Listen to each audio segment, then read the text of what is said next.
299 রানের বড় টার্গেট। শুরুটা দারুণ করে দিয়েছিলেন দুই ওপেনার দীপু এবং অমিত, কিন্তু এরপর দরকার ছিল একজন ধৈর্যশীল ব্যাটারের, যিনি পরিস্থিতি বুঝে ইনিংস গুছিয়ে নেবেন।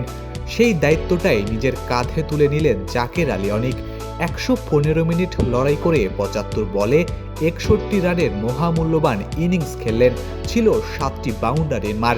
জয় নিশ্চিত করেই তারপর মাঠ ছাড়লেন তিনি। দলের প্রয়োজনে ঠিক সময়ে ঠিকঠাকভাবেই কাজটা গুছিয়ে করলেন জাকের আলী অনিক।